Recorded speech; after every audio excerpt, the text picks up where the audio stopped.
আম শেষ হয়ে যাওয়ার আগেই এই রেসিপিটা ট্রাই করতে পারেন। বাড়িতেও যে এত মজাদার আইসক্রিম বানিয়ে খাওয়া যায়, না খেলে বুঝতে পারবেন না। আসসালামু আলাইকুম এভরিওয়ান, কেমন আছেন? আশা করি সবাই ভালো আছেন। আমার আজকের recipe mango kulfi. Mango kulfi বানানোর জন্য আমি এখানে 2টা আম নিয়ে নিয়েছি। আর আম 2টা অবশ্যই মিষ্টি হতে হবে। মিষ্টি না হলে কিন্তু কুলফিটা খেতে মজা লাগবে না। আমি এখান থেকে আমের বিচি বের করে নিব। এজন্য আমের যে মুখের অংশ আছে এটাকে কেটে আমের আটির চারপাশ থেকে এভাবে ছুরি ঢুকিয়ে ঢুকিয়ে আটি থেকে আমটা আলগা করে নিচ্ছি। তারপরে একসময় আটিটা বের করে নিব। এভাবে করতে করতে আটিটা বের হয়ে যাবে, কিন্তু একটু সময় লাগবে। আটির গায়ে থেকে প্রায় আমটা ছাড়ানো হয়ে গেছে। এবার আটিটা বের করে নিব। এই যে আটিটা বের করে নিচ্ছি। এভাবে আমি সবগুলো আম থেকে আটি বের করে নিব। আর আটি বের করে নেওয়া হয়ে গেলে এই দেখেন এই পর্যায়ে এসেছে। আমি আরেকটি আম থেকেও আটি বের করে নিচ্ছি। আর আমের আটি থেকে আমটা বের করে নেওয়ার পরে আমি আমের পিউরিটা একটা ব্লেন্ডারে জারে নিয়ে নিব। ব্লেন্ডারে জারে নিয়ে পেস্ট করে নিব। 2টা আম থেকে আমার আটি বের করে নেওয়া হয়ে গেছে। এই যে আটিটা বের করে নিলাম। আর এ পর্যায়ে এসে যে এর ভিতরে রস ছিল ওটাকে রেখে দিয়ে বাদবাকিটা আমি জারে নিয়ে নিয়েছি। আরও একটা আম এখানে অ্যাড করেছি। আর এই ম্যাঙ্গো পিউরির সাথে আমি অ্যাড করে দিলাম 1/3 কাপ পরিমাণ চিনি আর 1/3 কাপ পরিমাণ গুঁড়া দুধ আর 1/3 কাপ পরিমাণ ঘন দুধ আমি আগে থেকে জাল করে ঠান্ডা করে রেখেছিলাম। এবার ব্লেন্ডারে জার আটকিয়ে আমি এটাকে পেস্ট করে একটা ক্রিমের মতো টেক্সচার হয়ে গেছে। পর্যায়ে এসে আমি এই ক্রিমটাকে একটা স্ট্রেনারের সাহায্যে ছেঁকে নিব। ছেঁকে না নিলেও হবে।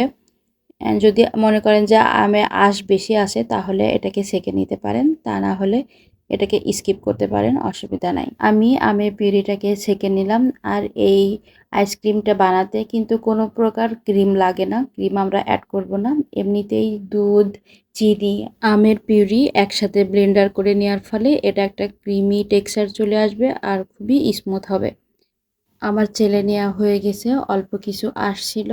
এবার যে আম থেকে আমি বিচিটা বের করে নিয়েছিলাম সেটাকে নিয়ে নিলাম। দিয়ে এবার আমি আমের পিউরিটা এই আমের মধ্যে দিয়ে দেব। একটা চামচের সাহায্যে আমি এই আমের পিউরিটা আমের ভিতরে দিয়ে দিব এবং খুব বেশি ভরে দিতে হবে না, সামান্য একটু মুখ খালি রাখলে সুবিধা হবে আর কি। এভাবে আমি সবগুলো আমের মধ্যে যে ক্রিমটা রেডি করেছি এটাকে দিয়ে দিলাম। দিয়ে দেওয়ার পরে এর মুখটা যে আমের কাটার সময় যে মুখের অংশ ছিল ওটা দিয়ে আটকিয়ে দিব। দিয়ে ডিপ ফ্রিজে 8 ঘন্টা মতো জমতে দিব। আপনি চাইলে রাত্রে বানায় সারা রাতও এটাকে ডিপ ফ্রিজে দিয়ে রাখতে পারেন। ক্রিমটা দেওয়া হয়ে গেছে, এবার ঢাকনা দিয়ে আটকিয়ে দিব। 2টা আমের কুলফি রেডি করার পরেও আমার একটু আমের যে ক্রিমটা বেঁচে গেছে। আর এই ক্রিমটা আমি একটা ছোট বাটিতে নিয়ে নিয়েছি। আর এই বাটিতে দিয়ে এটাকেও জমতে দিব। এটাও এক ধরনের আইসক্রিম তৈরি হবে। আমি এটাকেও ঢাকনা লাগিয়ে দিব। দিয়ে এবার 3টাকে ফ্রিজে দিয়ে দিব 6 থেকে 8 ঘন্টার জন্য। 8 ঘন্টা পরে ফিরে আসছি। 8 ঘন্টা পরে আমার আইসক্রিমটা জমে গেছে। আর এ পর্যায়ে এসে আমি ফ্রিজ থেকে বের করে নিলাম। বের করে নিয়ে এটা কিন্তু প্রচণ্ড ঠান্ডা হয়, একটু হাত দিতে কষ্ট হয়। তারপরেও কিছু করার নাই, ভালো কিছু করতে হলে কিছু কষ্ট সহ্য করতে হয়। এবার আমি আমটাকে ছুলে নেব। একটা পিলারের সাহায্যে আমি আম 2টাকে ছুলে নেব। এ পর্যায়ে এসে আপনারা আম না ছুলে নিয়ে এমনিও ছুরি দিয়ে কেটে তারপরে খেতে পারেন। আবার ছুলে নিলেও হবে, ছুলে নিলে দেখতে সুন্দর হবে, একটু ডেকোরেশন ভালো হবে। আমি আম 2টাকে ছুলে নিচ্ছি।